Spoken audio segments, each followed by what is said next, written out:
Salut Kathleen, cette semaine je vais te raconter mon compte rendu pour apprentissage numéro 3. Question numéro 1. Je vais juste répondre, je vais pas nommer les questions, je vais juste répondre si ça te va. Alors, aujourd'hui mon enseignant adresse, aujourd'hui et tout le temps, mon enseignant adresse l'élève quel comportement. Alors si l'élève B parle quand mon enseignant parle, elle va dire élève B, arrête de parler, c'est pas le moment. Ou si toute la classe parle, elle va dire mes amis, c'est pas le temps de parler, on doit être silencieux. Ou hey, les amis, c'est pas le temps de parler. Et s'il y a comme un comportement gros dans la salle de classe, mon enseignant va gérer avec ses élèves dans le couloir, puis elle va leur prendre, ils vont dire désolé, puis ils vont essayer de gérer la situation. Si c'est une situation plus grave, il va y avoir un instant où l'élève va rester à l'intérieur, il va écrire des notes pour des élèves qu'elle était méchante envers. Et aussi, si on continue, on parle des routines dans la salle de classe. Les routines sont vraiment, je trouve, comme bon. Alors, il commence la journée par rentrer dans la salle de classe, puis il commence direct à lire un livre. Et ensuite, à la fin de la journée, les élèves vont écrire dans leur agenda un petit mot qu'ils ont besoin de dire à leurs parents. Et aussi, ils ont les petits cercles dans leur agenda. Et ça, c'est des cercles de comportement. Alors, durant la journée, mon enseignant a des avertissements. Et ça, c'est le vert, jaune et rouge. Alors, le vert, c'est correct encore. Jaune, c'est une moyenne journée. Puis rouge, c'est une pas bonne journée. Alors, les cercles, ils vont colorer comment leur journée était. Si c'était une bonne journée, vert. Jaune, moyenne journée, jaune. Rouge, pas bonne journée, rouge. Alors oui, et si à la fin du mois, tous les élèves ont vert, ils reçoivent de l'argent pour comme acheter des récompenses.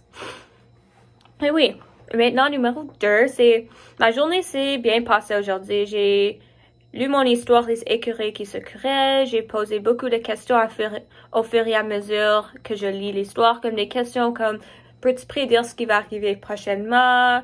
Ou est-ce que quelqu'un peut m'aider à expliquer ce mot? Je ne comprends pas ce que ça veut dire. Juste une devinette même. Si tu ne connais pas, c'est correct. On va essayer. Et oui, ça s'est vraiment bien passé. Tous les étudiants étaient intéressés pour pas toute l'histoire, mais pas mal. Et parce que par la fin, ils commençaient à perdre un peu l'intérêt parce que j'ai lu l'histoire tout au complet puis c'était long. Et je pense que si je prendrais des pauses la prochaine fois, comme lire la moitié dans le matin, la moitié après dîner, quelque chose comme ça pourrait capter plus l'attention des élèves. Numéro 3. Durant ma leçon aujourd'hui, j'aurais pu expliquer que dans s'entraider, il y a un autre mot qui est aider. Alors, je pense que montrer aux élèves qu'il y a deux mots dans un mot, ça peut leur aider à mieux comprendre ce mot et le texte qui vient d'être lu. De plus, après avoir expliqué un mot, j'aurais pu même relire la partie. Alors, comme relire la partie, mais utiliser le mot qui était confusant pour les étudiants, utiliser un différent mot qui est plus leur langage. Et aussi, j'ai fait une petite erreur de prononciation aujourd'hui. Au lieu de dire querelle, j'ai dit querellant. Alors, c'est ça.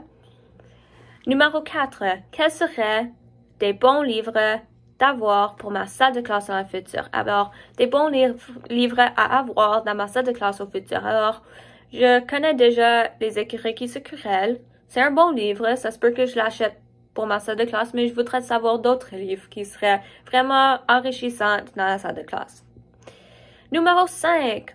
Mes découvertes cette semaine sur le plan langagier étaient comment mon enseignant parle avec l'aide éducatrice. Mon enseignante parle plus formel avec elle quand les étudiants sont dans la salle, puis quand ils sont toutes seules, plus informel. De plus, ils ont des signes comme un sourire pour signaler s'il y a quelque chose qui ne va pas bien avec l'étudiant qui a le syndrome de Down. Alors, si quelque chose ne va pas ou elle n'est elle ne se comporte pas correctement et l'aide éducatrice a des difficultés, elle va juste sourire à l'enseignant, puis eux, ils vont s'aider. Et aussi, ils parlent comme des choses plus privées quand les étudiants ne sont pas dans la salle de classe.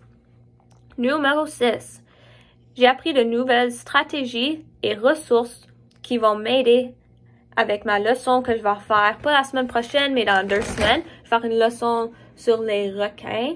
Et c'est pas vraiment sur les requins, c'est sur le texte informatif.